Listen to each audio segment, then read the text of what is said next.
Hello everyone! So welcome to episode 2 in my series of documenting heritage photos. I'm going to show you here what we're going to be working with today. So this is the original photo.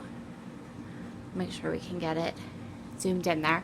And it is inside of a frame of some sort. It feels like wood or maybe chipboard. Okay, so it says remember me on it, and it's a photo of 5 Navy sailors. And I know that this one down here is my grandfather. Okay, so someone had left a comment and asked me about how I'm doing the photos. So for this one, and for many of them, I'm just taking a photograph of the photo on my iPhone. Now I have an iPhone 8, which means it's got a really good camera. So doing that, it so far has been getting me really fairly good photos. Now this one was really hard because you can see how dark the original is. Really hard to see, and so I kind of had to crop it in a bit, and we had to kind of play with the lighting so you can kind of see what we're looking at here, if that makes sense. And so I just have this at a 3x4, and that's the photograph we're going to be scrapbooking today. Now, on the back of this is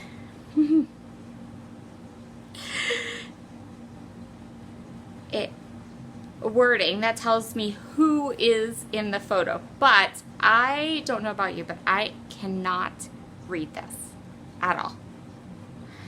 And then the bottom down here says taken in, and I still can't read it.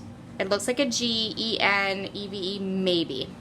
So this is here, and I have it, but I really am having a really hard time trying to decipher it.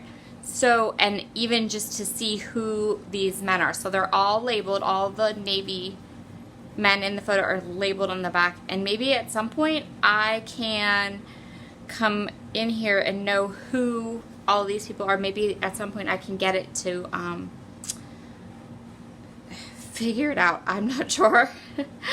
I know that it says one of the people in this photo is from Brooklyn, New York, and another one in here is from Long Island, New York, and then more names. And myself, I got that, and then taken in, I'm not sure. So there is information on the back of this photo, but I'm having a really hard time deciphering it. So for the time being, I'm just going to work with the photo, the copy of the photo that I have, but you'll see that actually my plan is to make this photo into a pocket almost. So I'm just going to put the adhesive on 3 sides, and then if at any point I can figure out or decipher this, maybe my brother can decipher it or someone else in my family, then I will take the information that's on here, type it up, and slip it in the back of the photo. That is my plan. So that's what I'm doing. Scanning these photographs isn't for me a good idea, only because some of them are so dark that you need to be able to have a JPEG that's kind of close up to be able to pull some of these photos into Photoshop, because you can see compared to the copy, the print, how dark these photos are just from age. So I'm going to put them in here, and this is the box that I showed last time. That is the archival safe, acid-free, good for documents, good for photographs, to keep them preserved to some extent. Obviously, I mean, age is always a factor, but I apologize if you can hear that. We are getting a huge thunderstorm right now, or it's coming. So that is my plan. My plan is to make it. Now, I also wrote up some journaling about my grandfather's time in the service, the things that I know about his time in the service. I have one more page to do of him in the service in the Navy, but I don't have that one printed yet, and I don't have it so that I feel comfortable printing it, and it still needs a little bit more work because it's very faded. But I do have these two that talks about he was in the Philippines and how I can't identify the other people in the photo. I mean, I have it kind of scrawled on the back, and so if at any time I can get it documented, I'll just slip it in behind the photo. So I wrote my journaling on some craft paper. I have the photo, and then my plan for the layout is I grabbed this lovely small pattern paper from Wild Whisper, and my plan is to actually use it with the stripes going this way and to create a more kind of linear layout. And I'm actually thinking that it's going to be almost like color blocked a little bit. So I'm going to kind of nestle everything in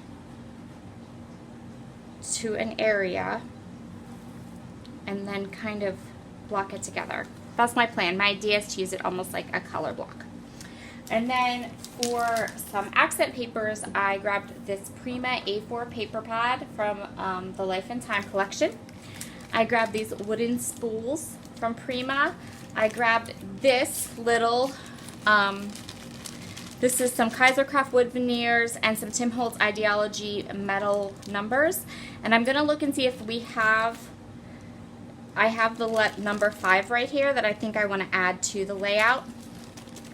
And then I pulled out some black enamel dots for a pop, and then I'm not 100% sure if I want to add any more of a title other than to have the Remember Me on the photograph, but we'll see how that goes. And so my plan is that's my plan for this layout. And like I said, there is writing on the back of that photo, but until I have the ability to kind of decipher it or get a family member to decipher it, my plan is just to attach this photo by 3 sides, and maybe even put a tag in there, like a little tag in there, so that when I get to that point, if I get a copy, I can just pull the tag out and put it in. Oh, and I have this little brown tag as well. So we're going with really neutral colors, crafts, and then there is some of the colorful paper on the A4 pad that I think will be nice to matte for a little bit of contrast so that the photo kind of can pop. Something like this is what I'm thinking. And so, yeah, that's my plan. I hope you like it, and I hope it turns out good in the end. Bye. Okay, so let's get started on our layout. I'm going to start by putting the most important parts of my layout onto my page and deciding where I want them to be located, which is going to be the journaling and my photo. I was a little scared there. I thought I lost my photo. And I'm going to go through these wood veneer pieces and pick the ones that I think will work for my layout. Some of the icons. And I know I want to use that 5.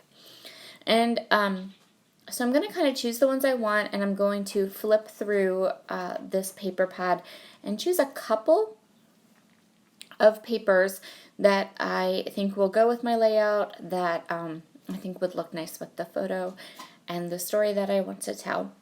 So I'm just grabbing some of the icons here that I thought really worked well. I stayed away from things like bow ties, but I really liked the clock elements, and I really liked the airplane elements and the cars, and I thought the binoculars worked really well too for what we were talking about. And so now I'm just going to go through and grab all of these little bits and pieces that I've collected from my stash. That tag is actually from Bella Boulevard, and it was part of my cherry box in June, I think. So I'm going to go through, and I'm choosing papers that are not super lacy, if that makes sense. The first task I want to complete on this layout is I want to make sure that I get the tag that I want to use for my journaling at some point, for what's on the back of the original photo, into the back of the reprinted photo. So I chose this tag. Gives me lots of room to write on the back while still having a little bit of decoration and kind of go with the theme and the colors and the feel of this layout. And then I'm adding just some black and white twine, really simply, just to give it that little extra pop of something, and also that allows there to be something for a future reader to be able to pull out that tag. And now I'm going to go ahead and I'm going to just put some baker's twine through the second tag as well, again just to add a little bit of consistency. Now I can tell you right now, most of the things here don't stay where they are now. But it could have worked the way that it's set up now, but as I started to create the layout, I kind of moved some things around. So I'm going to grab my tonic guillotine trimmer here, and I'm going to trim a fairly wide margin around this photo, because again, this isn't just acting as a photo mat, it's also acting as a pocket.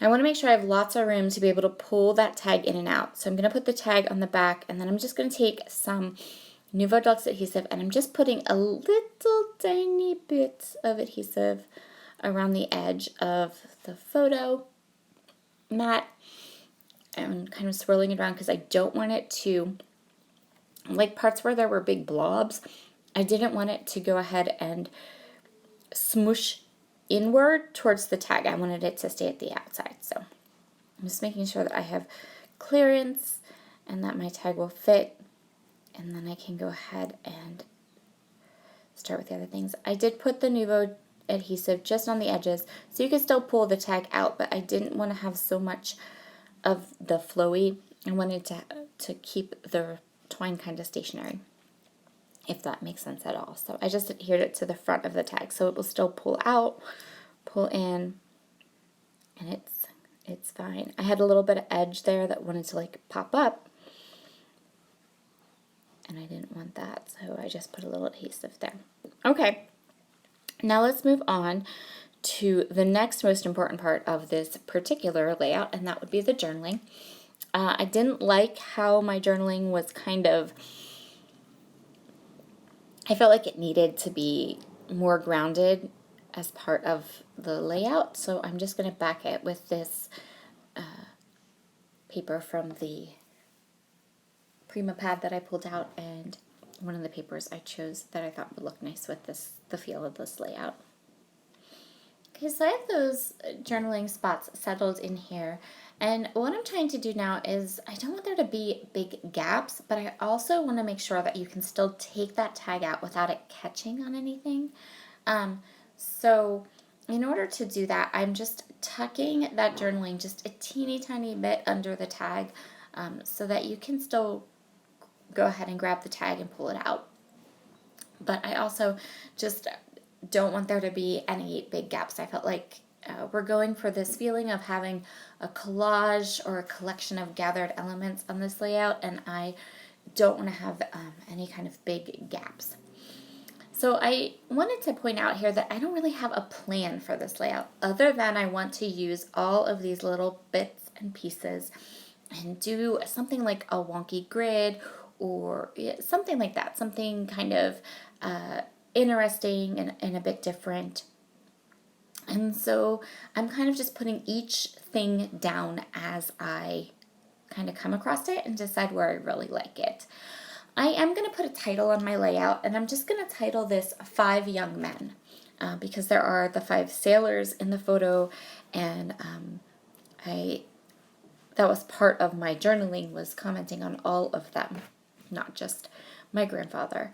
So that's going to be my title, and I'm going to use these Tim Holtz letter stickers to put the title on. I decided to go with the white ones on that dark brown tag from Bella. I think it just kind of popped. The title popped really nicely on that tag.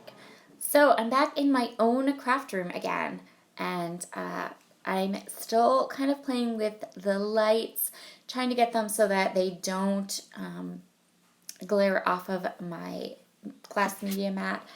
Still kind of getting used to how the light is, what time of day will give me a nice video, what time of day will give me lots of shadows, because I do have at my desk, I have an open window kind of behind me, and right now it's holding an air conditioner that I desperately need, so it doesn't have like window coverings on it yet, but we'll get there.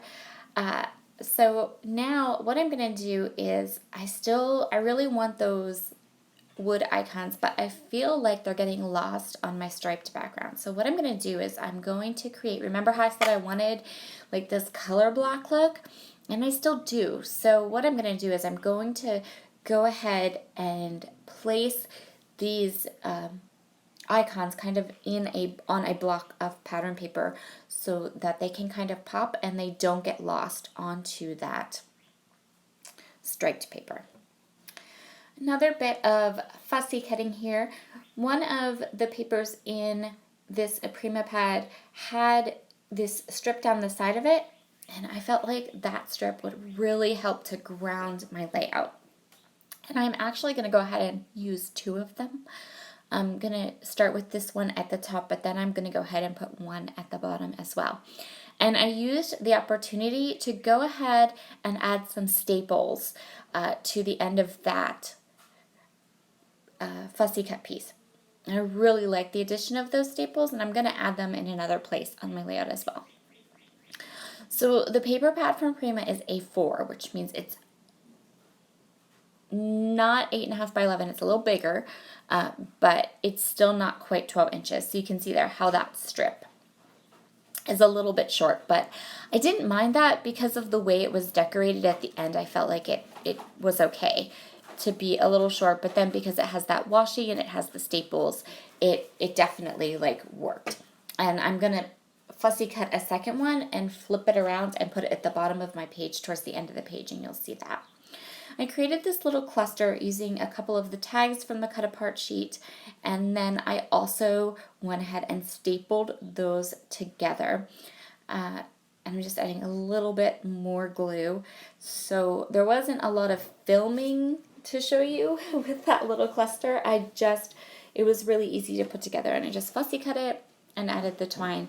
And as it turned out, I had actually spun my chair around and had done it without filming that part. Yeah, no. Still getting used to it. So I'm going to go ahead now and I'm going to adhere these matte enamel dots. These are from Eyelid Outlet, and they're matte, so they're not shiny. They're the perfect just little sprinkling addition to this layout without being showy or shiny or sparkly.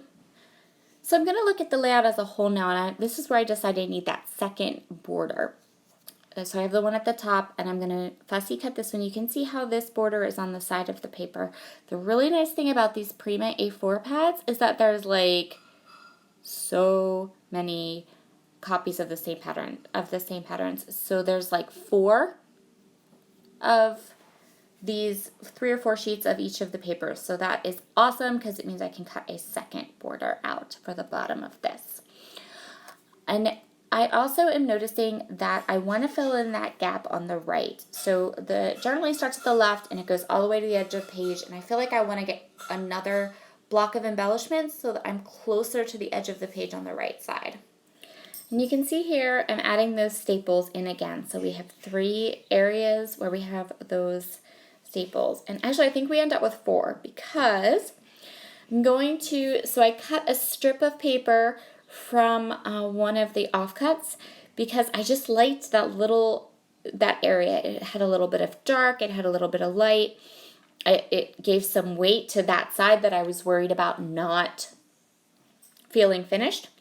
I'm going to fussy cut 2 of these tags. One of them is another one of those typewriter ones. So the typewriter is going to end up in 2 places on the layout, which is totally fine because we have 2 clocks and we have a couple things that are in on this layout in groups of 2. So I'm going to go ahead and fussy cut both of this family one, which I'm going to actually cover up because nothing in this photo, it's not a family picture or anything. And then I'm going to layer it right on top just for that added layer dimension. I'm going to place it right there, and that's going to fill in that spot. I'm showing you here how we have a more obvious kind of design to our layout. And this is where I'm going to leave this one. Thank you so much for joining me today. I will see you again next month for 2 more episodes of Heritage Photos, and we're going to do some old school photos next month. So that'll be super fun. I'm looking forward to that. I will see you all again very soon. Bye.